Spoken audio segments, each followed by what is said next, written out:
everybody. Welcome back to Is This a Ghost? Who, me? I'm Clayton Smith. And every week, I tell a real ghost story from real history to my buddy, Patrick. There he is. Hey, say hi to the folks, Patrick. Hey, I'm here this week. He's really here. He'll be here the whole time, probably. And but he won't take the story real seriously. I'm not liking this season 3 opening you've redone here. I don't like this. Well, if we're going to do seasons, I'm going to have fun with it. I don't know if I like this tea. Which kind is that? Wild Mountain Air. I mean, blend. Can't you just like go outside and maybe and suck and get some? Yeah, I can, and I often do.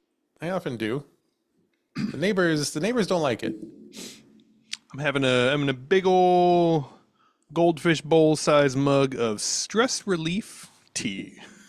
Yeah, look at tea babies tonight. Yeah, I also have a pale ale for when I finish that. So, stress relief tea, stress relief chaser. Are you feeling stressed? I am. And do you want to know why? I'd love to know why. And do you want to know why? Tell me why. Because Moana 2 sucked. It was so bad. Really? It was quite bad. It was laughably bad. That's hard to hear. However, I will remind you that I didn't swallow the first Moana Kool-Aid too much. I mean, it's fine. I liked it, but I think that's the wrong one to really set your sights on for a good follow-up. So what happened? What's wrong? I mean, the history of it is that it was supposed to be a series on Disney Plus, and then they determined that they could make more money. That the animation quality itself was good enough to put in the theaters. And so they took an entire, I don't know how many episodes, 8, 10, whatever episodes, and just kind of smushed it all down into a movie-ish. Do you get a cliffhanger every 30 minutes or so? Right about, yeah, give or take. Yeah, about every 22 minutes or so, some big thing happens, and then the music swells, and then they go black, and then it comes back. It's really weird. It's so weird. Yeah, it's very, very strange. And then about every 9 minutes in the movie, there's a Hims commercial, which is odd. I thought that was, I didn't know what that was all about. Hey, if you're watching Moana 2, we know what you're thinking. You want to get hard. We know you're having a very difficult time getting it up in this children's movie, so. So I can bad. see where that would be upsetting. Yeah. Just so terrible. Really? Yeah, I'm sure you'll see it someday, and I just want to get it out there as early as I possibly can. Do not watch that movie and think, I figured after Patrick's intense love of the original Moana, this would have been pretty decent. No, I'm telling you right now, avoid it. So they didn't consult you on this. They did not. No, I mean there were some emails that I didn't respond to, but no, I didn't end up doing anything. Yeah, that's too bad. The rumor was, and we can cut this if Disney's going to sue us. The rumor was that they had contracted with some sort of outside animation studio, and they had paid them based on it being a Disney Plus show, right? And apparently, the contract gets written in a very specific way. There's no I don't know what you would call it, royalties or no box office certainly or anything like that. And after they saw the animation coming back in, Disney decided to turn it into a theater movie, but did not change the contract with the animation studio, who then missed out on all of the box office for it. Which Moana just, I don't know if you've been watching the news, just cleared $1 billion at the global box office. Yikes! So, but Moana, get a lawyer. You know what I'm saying? Ooh, that's fun. Yeah. How anyway, cool. Regardless, that's weird. 'Cause Disney's like a famously cool company. They really are. They've famously only gotten sued a handful of times for doing this exact shit in the last few years. I don't know, 7 minutes. Yeah. So really strange. Anyway, so there's that. Yeah, that's one. What else you got? What else?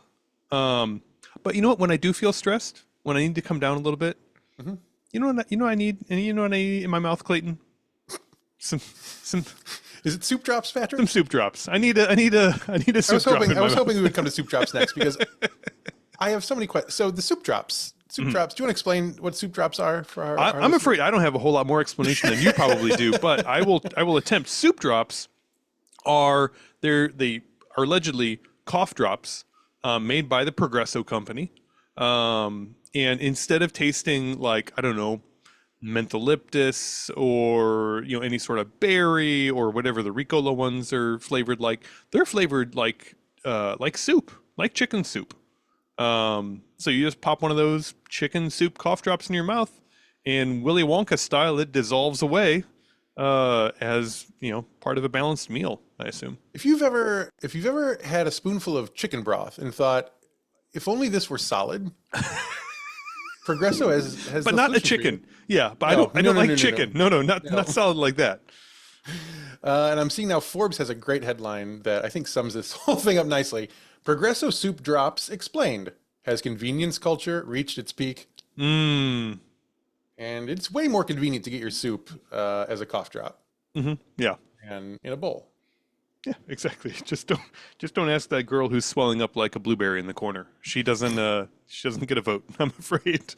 I hate to say this, but I'm kind of interested in trying them. So I thought I would too with the Thanksgiving sodas, and I was wrong about the Thanksgiving Well, sodas. that's true. That's a good cautionary tale. The Jones Thanksgiving sodas were a mistake. And the Man. problem with the sodas is then you have like, what is it, 6 or 12? Yeah, Then like you've got so many. You like a have to drink turkey. them. Yeah, and you want to start off, you want to go in order with the Jones. So I'm sorry, for anyone not aware, the Jones Thanksgiving sodas are a 6-pack of sodas produced by the Jones Soda Company, and each soda is flavored like a dish from Thanksgiving. There's a cranberry soda, usually what you want to start off with, because that way you get one decent one out of the way, and then they proceed through green beans. I think corn is one.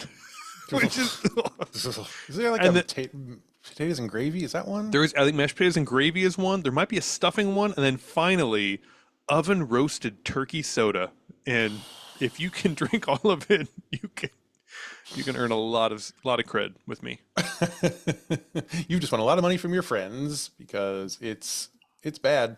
Let's see what's on the list here. Yeah, let's see. We got turkey, obviously. Mm-hmm. God, it just looks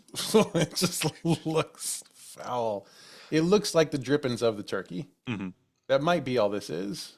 All right, what do you open up? What do you got here? Oh, it's on eBay. You can get it on eBay if you need it for $102.99 from this eBay user. That'll come down. That'll come down by Thanksgiving. That'll come way down. It's actually cheapest right after Thanksgiving. Weirdly, let's see. It doesn't list the flavors. I don't know. This has been an exercise in futility. I don't want to do it anymore. It's bad. It's bad. But I think soup drops, if as bad, you only have to have. Well, I guess that's not true. I guess there's probably 100 soup drops in the canister. So maybe that's not right. Okay. What else is stressing you out? I think that's all. I think that's it. That's the whole list. So Elon doing the Nazi salute a couple times during the inauguration of the president. That's fine. That's not water off a duck's back right there. Who hasn't accidentally done that? Who among us? Who among us hasn't beat our chest and thrown it into a steak Heil? Mm-hmm. In honor of a democratically elected president of a free country. Exactly. Oh. It's cool. This is going to be fun. Mm-hmm. Life for a while is going to be fun. I gotta say, I don't think there's ever been a baseball season that I've been counting down the seconds until it begins, like I have this year, because I need some sort of daily distraction. Like, please fill my feed with baseball. Please, God. Please. This is part of the reason that I'm officially a football fan again. Yeah, well, that's another good option. It's a good one right now, and it's really good for me because now that we live in Virginia, my hometown team is the Washington Commanders. Oh, okay. And they're doing pretty well. They're heading to the playoff for the NFC Championship for the first time in I think 33 years. Mm-hmm. Yep. So it's been fun. It's been good, and I need them to go all the way to the Super Bowl. Partly so it'd be fun if they won, but mostly so I just have something else coming down my feed that I don't have to pay attention to what's going on outside of football in the world. Yep, I think the Super Bowl's on the 9th of February, and pitchers and catchers report on the 10th of February. So you just We're got close. We're so close. If I can get to the Super Bowl, I'm right there. All right, we should start the show the way that we start shows. What's the show about? This show? Let me check my notes. Is this the Branson? ghost one, or is this the I think history it's about one? Branson. Now, are you ready to hear a ghost story? Yes. But first, we are sponsored this week by Smart Labels. Ooh, buddy. Ooh, I'm eating good this week. Having lots of soup drops this week. 2 bags. I'll have to look up the Smart Label for where I stash the microwave, because I'm going to be eating this week. It's the end of January, which means we are kicking off this year. There's no stopping it. We thought maybe we could stop it, but we can't. We can't. It's unstoppable. It's like a freight train barreling down the tracks right at our faces, and we're in it. So if you're going to be in it, you better clean your act up. Better get your act in gear, and reset your life. You and Jesus need to have a meeting about the state of your life, and you gotta fix it, because it's gonna be a long year. All right, we don't have time. We don't have time to be tripping over junk. Exactly. And Jesus wakes up February 1. I'll tell you, he takes January off. It's pretty obvious. I mean, think from anybody that's experiencing this January, Jesus has been taking the whole fucking month off. Haven't seen hide nor hair. Jesus. But Feb 1, he stirs. Yep. And you don't want him to catch you with a dirty house. Stuff all over the ground. So you might be using those old labels, the ones where you just like stuff things in a box and you put like masking tape and you're like, attic stuff. And then later you're looking for your attic stuff and you're like, why do all these boxes say attic stuff? I didn't think this through very well. What is in these boxes? Smart Labels is a solution for you. Smart Labels are color-coded, QR-coded stickers that you slap on your boxes, your bins, your bags, your bobs, your bits, your baubles, whatever you're putting up in your attic or your basement, your cellar, the dark recesses of your bedroom where you keep all your secrets. Wherever you put things that you want to find again sometime later, Smart Labels is for you. You put them on those containers. You open up the Smart Labels app, you take a picture of that QR code, and it opens up the sticker in your phone. Then you can give it a label. You can take a picture of what's in the box. You can take a picture of where the box is in your house, which part of the attic you stored it in or whatever. And then you just store it. And then you close the app and you leave the box and you close the door. You forget about all the weird stuff you've got in there until next time you need it. And then you just say, where's that weird stuff? Where is that spaghetti ball gag that that I had specially made for that one time we went to Canada? And you just type in spaghetti ball gag, I guess. And I'm instantly regretting this pull. But you can just put that in there, and then you'll find your spaghetti ball gag from your Canadian trip, and you'll know exactly where you put it. You just go straight to the box, and you don't have to spend all your time digging around through all those other ones that aren't spaghetti. Because it sounds like you're in a hurry. It really does. You got no time to waste. So clean up your act and clean up your life before Jesus wakes up. With the help of Smart Labels, just go to Amazon and search Smart Labels. You'll find them. They got lots of cool colors that fit your lifestyle. Absolutely. No questions asked. Even if that lifestyle includes spaghetti ball gags that you get used in Canada that we shouldn't ask any questions about. Do you think that's the one that... I think that counts. No. David has no problem with that. No problem with that. Right. I was going to make a joke about how over the next 4 years you're going to have to be hiding a lot of stuff from people. Small girls in attics, perhaps. Yeah, and then I thought, maybe David wouldn't like that so much. Yeah. Better for him to just experience it on his own. I think so. As it unfolds. Hey guys, I'm going to be paying you this weekend Trump coin. I hope you'll accept it. I have thousands of them. No, David. See, Melania became a billionaire within minutes of releasing the Melania meme coin. Yeah, I assume it's some sort of way to avoid the SEC and oh yeah, the FEC or whatever. People are so stupid. People are so stupid. Yeah. That stuff doesn't really bother me as much because that's that's like P.T. Barnum type stuff. I can't really be too mad at that. Well, I'm glad to hear that, Patrick, because I am here to announce the new launch of Ghost Coin. Damn it! Coming up next week. It's got Patrick's face on it, but it's his face as if he were a ghost. and it's really fun. And each one comes with an NFT of Patrick's head on Naked Abe's body, just doing a little dance, little sexy dance. Not not perched atop his body, just resting against it. Just nuzzling, really. Sweet nuzzles. All right, now are you ready to hear a ghost story? I was ready a few minutes ago. Yeah. That one didn't count. It's a little quiet. Oh, Abby's been playing with the... Hold on, we don't ever get the full effect of that. There it is. There you go. Oh boy, welcome back to our Ozark suite. This is just as a reminder, we're doing some Ozark stories over the few weeks here to lay some groundwork for a D&D game that we will never create. Real visionaries here. It is This a Ghost. Now, on September 7th, 1876, the Missouri Division of the Atlantic and Pacific Railroad officially incorporated the St. Louis-San Francisco Railway. You might see this on the sides of trains even today as the SLSF. But this is more commonly known as the Frisco. There is a Frisco bridge that I drive under several times a month, actually. Very nice bridge, probably. It's I don't think it's used anymore, but it still says it on there at least. It's got the little logo on there. It does. Well, the Frisco had two main lines, and those lines went from St. Louis to Tulsa to Oklahoma City to Floydada, Texas. Right, yeah. Sure. And the other line went from Kansas City to Memphis to Birmingham. Sorry. You don't have to do... Jeremy could just cut that sound out. You don't have to try to cough over it. I would just note that the San Francisco line does not go to San Francisco, which I find very fun. Oh, okay. Does it go to like Frisco, Tennessee or something? Or I think the line eventually goes to San Francisco. But not that line. But not that line? Yeah. And actually, funny that you ask. Fun fact. Wham! The city of Frisco, Texas was actually named after the railroad. So yeah, you're pretty close. There we go.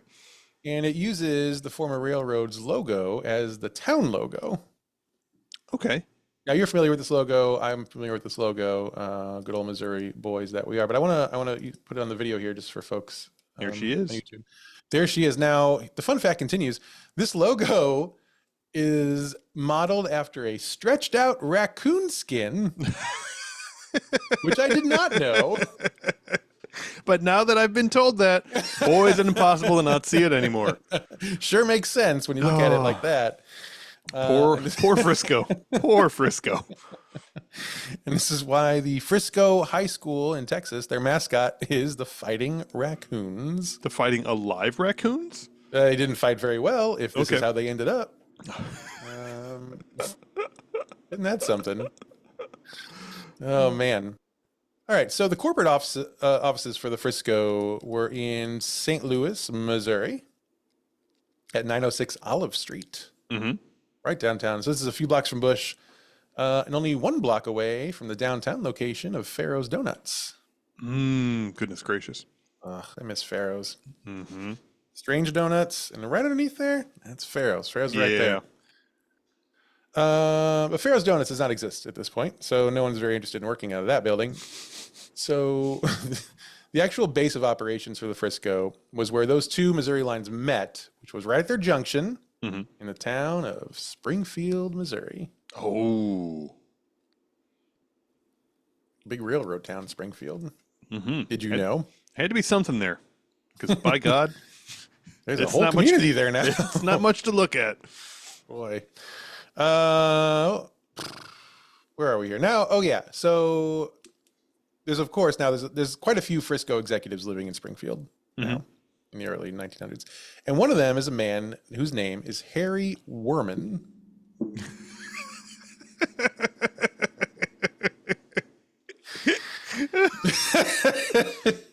I couldn't think of a grosser name to give somebody if you gave me 10 shots. Harry Worman? I don't know why you decide to go by Harry. If your last name is Worman. I mean, this is definitely your clubbing name. This is definitely your like out in the town, like, hey, we look who's in the club tonight. He's Harry Worman. Oh, he sure is. Yeah. So Harry moves to Springfield along with his wife Dorothy to help run Frisco operations, and I got a picture for you of the Wormans, the Harry Wormans.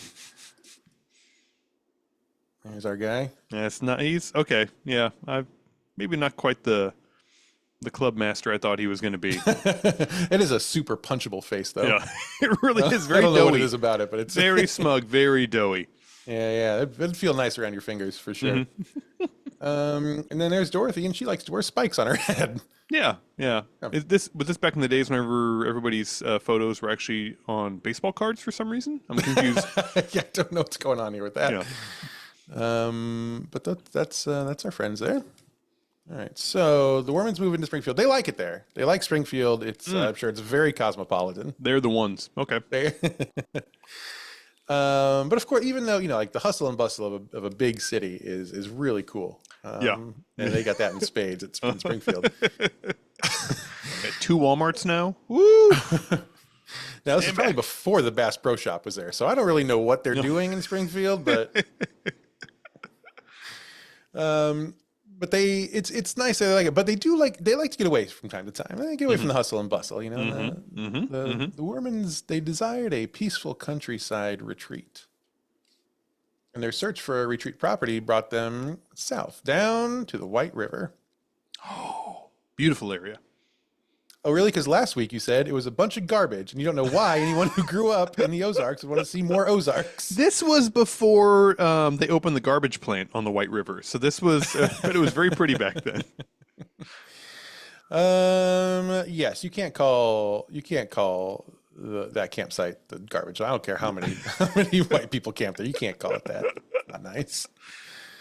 Let's see. Now, in the 1950s, Table Rock Dam was built on the White River, as you know, I'm sure.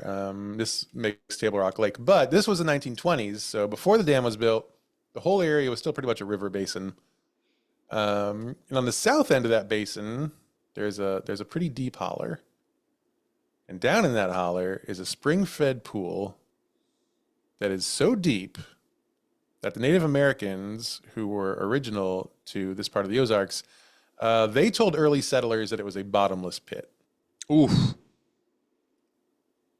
Was it? And I don't. I don't know. Who knows? Really? I'm not saying no. It very well could have been something they were telling settlers to try to get them to please leave us alone. Right. Yeah. It just seems a little more plausible. But legend held that the pool was haunted by the spirits of early Native Americans, and that their souls would kind of congregate at this spring-fed pool. Sure. And then it was subsequently haunted by the spirits of all the rest of the Native Americans. Yeah. Then they weren't just in the pool. There were some over there, some up on that hill over there. Yeah. And this is why this pool is called Devil's Pool. Ooh. And rumor has it that these ghosts still walk around Devil's Pool today. So Harry Worman sees this haunted bottomless devil's pit, and he's like, okay, I think we've got a winner. This is our spot. So he and his neighbor, a man named Jude Simmons, they decide they're both it would actually be really cute if they got best friend vacation homes down in the Ozarks. Oh, that'd really be nice. That'd be nice. Yeah. Should we get best friend vacation? I was thinking about it. I was thinking we could go halvesies on a timeshare in the Table Rock Ozarks? Lake. Hey, listen.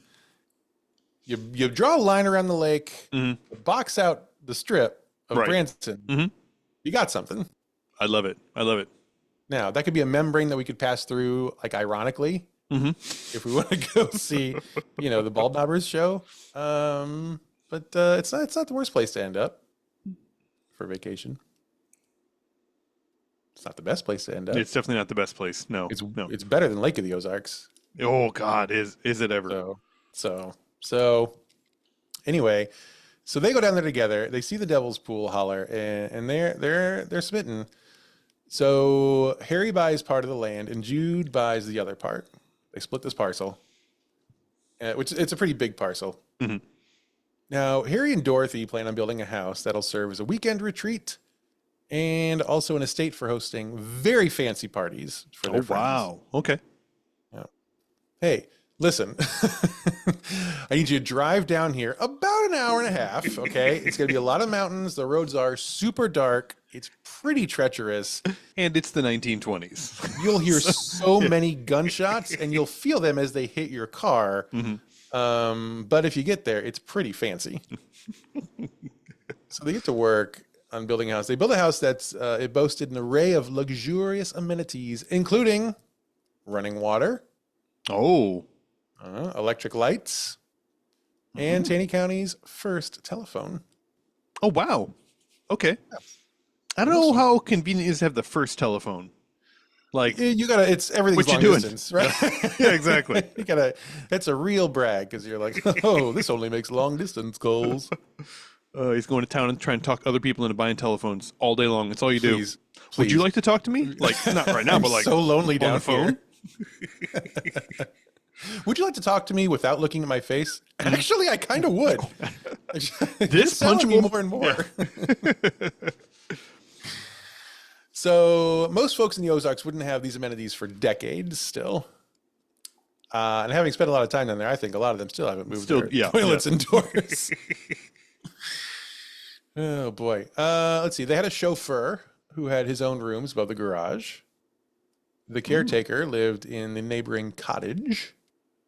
And they even had a chef there who prepared meals using, and I quote, exotic meats. Exotic Southern Missouri meats? I don't know, and that's a really important distinction. I can think of 3, and that's it. One of them is a raccoon. You're going to really honor the company by eating dead raccoon. Now We get one free one a week. It's great. It comes already skinned. They use the skins for the signs. Now Harry wasn't a religious man, but Dorothy's a pretty strong Catholic. So Harry also has a glass chapel built on the front of the house. Oh, a glass chapel. Yeah. Sounds like a really cool like death metal band. I like that. Does sound cool. So here is the house. Obviously, this is today. The Worman House. I don't know if the sign that says the Worman House was there. There was a house on East Campus in college that was also called the Worman House, but it didn't mean this. Oh boy. And here is a picture of the house. Very nice. Very. I would say very understated. You know, I think so. Compared to some of the other lavish Midwestern mansions we've seen. Yes, I mean it's big, but I think it's only like 1 or 1.5 stories, and it's not. It's nice. It's actually kind of hard to get a picture of it. I think there's so many trees around it, and it's not really doesn't really stick out. There's another angle. That's the glass This is chapel the there, right? chapel, yeah. Gotta be. Yeah. So that's a house. Very nice.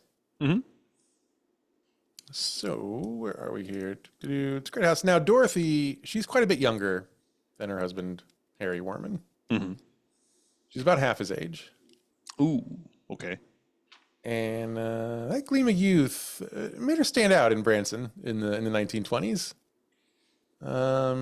It's not a lot of young, glamorous women from the city hanging out around around those Klansmen. Yeah, in those days. So, and she's also a little eccentric, like in the way that effortlessly rich people are. So, for example, she once scandalized the entire town one day by showing up at the post office wearing only her swimsuit. Oh, all right. Was it one of those? I was gonna say one of those like neck to ankle jobs or something like that. Yeah, it was basically a dress without the bustle. You can see her heathenous curves. Ugh. I feel the poison welling in my waist once again down below the belt. I hate. That's how I know it's bad. That's why Also, will she be back tomorrow? I must know. What's her address? I must send her a letter about how inappropriate this is that she will pick up here at the same time every day. Is that correct? P.O. Box A. Okay, I can deal with that. I can deal with a P.O. Box. So she's pretty eccentric. The people there think she's a little on the wild side. And she's also pretty lonely. I guess Harry's often away on business trips. He's in San Francisco or St. Louis a lot, and everywhere. So she spends her time, part of the time in Springfield, part of the time down here, and is just on her own a lot. So for that reason, and maybe some other things going on, but mostly I think the isolation, their marriage starts to deteriorate. It's a shame. Not great after a while. Yeah. So it's very shocking. Everyone is totally surprised when Dorothy starts having an affair with one of the groundskeepers. Oh no. I mean, yeah, it's okay. I think we're okay with it. The world's most punchable face is getting cheated on. Oh no. Oh no. The groundskeeper, he's a young, handsome, illegal from Mexico, named Enrique Romero. Boy, that sounds difficult to resist. I'll be perfectly honest. Absolutely. He's just walking around with roses in his mouth all day long. You say no to that. Impossible. Doesn't speak a breath of English. No, no. But his body just exudes oil. It's so weird, but his just like he's got oil on his whole body. It just glistens. It's amazing. They fall in love, and Dorothy tells Harry, she's like, "Look, I'm basically banging the pool boy. I feel like maybe we should just end this." Yeah. And Harry's like, "Yeah, it seems. I feel compelled to agree. I think at this point, yeah." Sure. So they get divorced. Now, I don't know how exactly she finagles it, but Dorothy manages to keep the house in the Ozarks. Oh, well, I mean, that's where the pool boy lives, so it makes sense. That's true. That's true. They can't really get him out of there. It would be a little awkward if she lost the house and he came to visit every few months and was like, "Hey, Enrique, bushes out front are looking a little scraggly." "Yes, senor, I've been very busy. Very busy." Been working on the bushes on the inside. Yeah. They are also scraggly.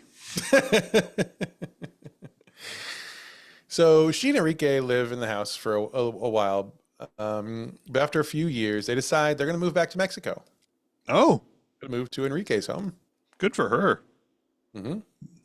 So is it as nice? Is it as nice as this house?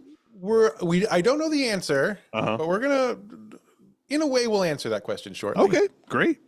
So we'll come back. You will come back to that question, and you can tell me.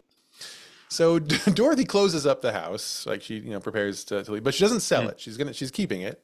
Sure. She can come back if she wants, Mm-hmm. holiday or whatever. Mm-hmm. But she never does make it back. Not alive, at least, because about a year later, Dorothy is discovered dead in a hotel bathtub in Mexico City. Oh no! Was it an accident? It's been a really bad house. Well, they had an autopsy, and it revealed an overdose of sleeping pills. Oh, okay. Yeah. And interestingly, her husband Enrique never found. Oh well, I mean, disappears, never seen again. Not much left for him there at that point. Let's be honest. What I can do with this? Yeah, it's all wet.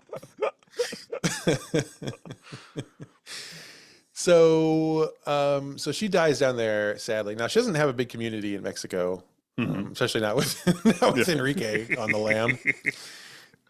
And so everyone in this hotel is like, well, what do we do with this woman? So they decide to cremate Dorothy. Oh, okay. Yeah, I mean, listen, yeah, because they're going to ship her back to the Worman House is their plan. Now you put her in a box. That's great. This is the most affordable way to get her home. Man, international freight is no joke. Imagine the family on the phone with them, like, and you're going to ship her body back, right? See.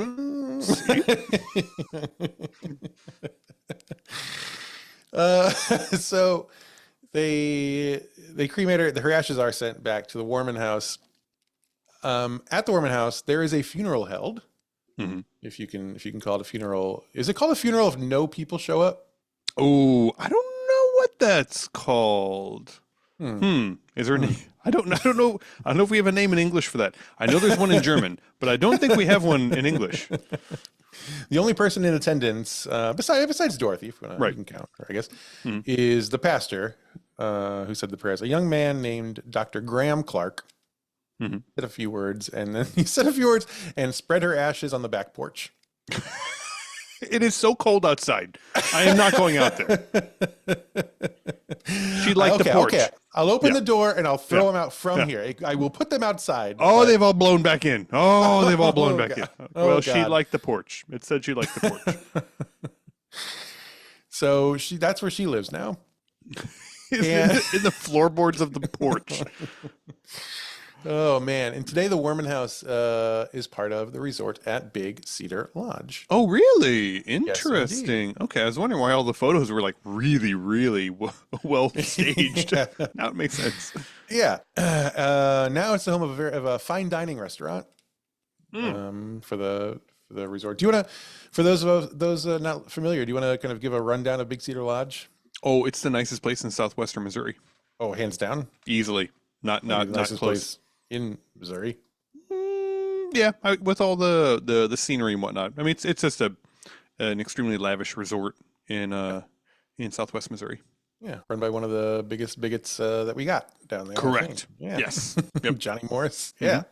So yeah, it's tough to go to Big Cedar because it's gorgeous and it's fun to be there and it's got great stuff. You can do a cave tour on a golf cart. Mm-hmm. It's the coolest. But also you're giving all your money to someone who is super anti-LGBTQ plus, like militantly. So it's tough. It's tough. The best scenario here is if you can get like your in-laws or your parents, or maybe your aunt and uncle to like pay for your trip down there. Because they're going to spend that money there anyway. Let's be honest. And you can just kind of enjoy it, and be like, I don't agree with it, but thank you. This is nice. But the golf cart ride, it's very pleasant. So anyway, now there's a fine dining restaurant in the Worman House, and it is very haunted by the ghost of Dorothy Worman, thanks in no small part to Dr. Clark, I assume, just deciding to spread her ashes on the back porch. She apparently shows up pretty often. Visitors will describe seeing a young woman with brown hair wearing a long white dress. Sometimes she shows up looking sad, wandering the grounds with her head down and weeping softly. She's also sometimes found kneeling in the chapel, lost in prayer. Interesting. I assume that prayer is, please God, kill me for real and get me off this fucking planet. I don't like it here anymore. Other times, though, she's playful and a bit of a prankster. Interesting. She's not always seen. Sometimes she's just heard, as was the case with one of the waitresses at the restaurant who gave an interview on Dorothy. On this waitress's first night closing up, she heard the clicking of a woman's shoes as if someone was running through the restaurant, and then heard the sound of a woman giggling. She turned around. There was no other woman there, but she could hear the Doppler effect of these shoes running by her, not attached to any feet or bodies or people. Sometimes Dorothy shows up in photographs taken by guests, usually as a reflection in the background. Right, of course. Yeah, never like in frame or anything like that, but sure. No, never like, what up? Never like photobombing. Yeah. Now, the restaurant really leans into the ghost story, which is always fun. They have a cocktail named the Flaming Dorothy, which I guess is something light on fire, which frankly seems kind of disrespectful. They also have a drink called Dorothy's Old Fashioned, which is it's like a regular old fashioned with two notable differences. I say she sounded pretty new fashioned to me, from what I could tell. But Well, you're gonna love this drink then. In addition to the bourbon, it has rum as well. Oh, Which I can't help but wonder, is that a nod to like warmer climes, like to it's obviously not a Mexican liquor, yeah. but Like if you're gonna make an old fashioned with tequila or something, then okay, Right. I could see where we're going here. Not tasteful, but yeah, No. I can see where we're going. No, but like if we do rum, it gives a little bit of hot weather, but it's more tasteful than tequila. Right. Also, adding tequila to an old fashioned sounds fucking rancid. So I don't really. God, that sounds awful. So they add rum as well as bourbon, and the second notable difference is it is smoked, which is a nod to the fact that Dorothy is a ghost. And that she came back to the U.S. in a box of ashes. Yes, because they will include, if you've never had a smoked old fashioned, they usually have like a smoke gun, and they'll put smoke in the glass, and they'll cover it with something, and you get to watch the smoke kind of flit around, just like Dorothy once did. Sure. She Flitting around was- the porch in a dust cloud with the preacher coughing her out. Yeah, which I think this is great. This is if I got to do a cocktail menu at a supposedly haunted, very fancy restaurant, I would absolutely do as many ghost related cocktails as I could. That'll be so fun at your funeral when they're asking me to like design your signature drink at your funeral, Yeah, and they're like, "Well, how yeah. did he die?" I'd be like, "Oh man, actually, yeah, that's good. We should totally have it that way." Well, let's see. He was hit by a train. So what's like getting hit by a train? It's gotta be vermouth, right? I think it's Everclear. Actually, Yeah, Everclear's probably better. Yeah. depending on which state I die in, we'll get some Yeah. Everclear. And then he was cremated, so let's smoke it and have it in a tall glass. And that's Yeah. Clayton's funeral. He fell funeral down drink. into a sinkhole in the earth, down to this little old mine that was covered up. So we'll Exactly. put some activated charcoal in there. A little bit of molasses because he drowned in his own fluids. And I think we got something. I think we call it a day. So if you want to go visit Dorothy and try her cocktails, you can. Big Cedar is nice. Once again, Johnny Morris hates the queer community, and that's not very fun. But it is a nice place. It's nice. you could always do the old offsetting donation trick. Oh, that's true. That's a fun one. That is a fun one. That one lets you sleep at night. Yeah. Lets you Yeah, enjoy that's the golf cart. Yeah. Yeah. Offsetting donations. Yeah, go tour the cave in the golf cart, Mhm. and then give that same amount of money to whatever organization is going to help you sleep. Yeah. That's great. And that is the story of the Worman House and the ghost of Dorothy Worman at the Big Cedar Lodge. Did you just escape from your mouth? What's happening over Oh there? man, like Oh my God, 5 of them Dorothy. did. I don't know what the hell that was. Woo. Some big Worman energy there. I'll tell you that much. Big Harry Worman. That's all that is. And that's our story. What do you think? You like it? Good. I do like it a lot. Yep, I love the hometown ghosts, the home state Now, ghosts. let me ask you, what story elements do you think you would pull from this to put into a tabletop role playing game? Okay, well, definitely Devil's Lake or Yeah, Devil's Pool. Devil's or, Pool. No, I'm sorry, Devil's Pool. Yeah. Yeah. Well, yeah. That's a good one. Okay. And let me think. The trip to Mexico to die. That's a good one. Yeah, being found dead in a hotel Mexico bathroom. Yep, good. That's definitely one of your possible endings. And some sort of battle in the glass chapel. Oh, I like that. Yeah, That's fun. Maybe you could battle the ghost in the glass chapel. I like that idea. That'd be kind of cool. Also, I like the best friends thing. Maybe you and your best friends go on a quest to find the right property together. Yeah, they really gave up on the best friends thing way too early on this. I feel like we really should have know. wrote that one out. Well, they only rolled 6, so they Yeah. couldn't finish out that storyline. But you can really pull that thread if you want. Okay, I'm taking those notes. We'll figure that out for when we do this RPG. And if you're interested in us doing an Ozarks, is this a ghost RPG? Let us know. It could be really fun because we could take all the ghosts we've done. We could just throw them in the Ozarks. I think it would be a lot of fun. But anyway, since I've been talking about our tabletop RPG, that means it's way past time for us to wrap up. So this Is This a Ghost is a production of Smith Show Media. All the notes this week were taken by me. My name's Clayton Smith. All the funny jokes were from my real friend, Patrick Dean. Our video editor is Jen Swanson. Our audio editor is Jeremy Montoya. Our social media team is Kai Valonis, Sam Murdoch, and Jen Jones. And I guess they're back on TikTok. I don't, maybe we're on TikTok for the first time. Maybe we all finally. are at this point. Who knows? Yeah. So maybe go check us out over there because they're going to be putting up some more content there. We've been bad on TikTok in the past, and now feels like the right time to really focus on it. So, so go check Good it old out. reliable TikTok. And we've got a brand new merch team. Fox and Quill Studio is going to be working on some really fun new merch for us. So keep an eye out for that on the website in the coming weeks, coming months, and go check them out. Go find them online. Go follow them. Fox and Quill Studio. We're really excited to have them on board. So thank you to them. Thank you to the whole team, and thank you to you all for listening. And if you're enjoying all this, don't forget we have Ghost Plus. We do this like this, but more and better. Actually, we save the good stuff for Ghost Plus. So that's going to be it for us this week. Gosh, if I were you, I would, you know what? I would go to Branson. Go to Branson. Go to the Ozarks, roll the dice. Just be careful. because you go to the wrong holler and you will be the next ghost on Is This a Ghost?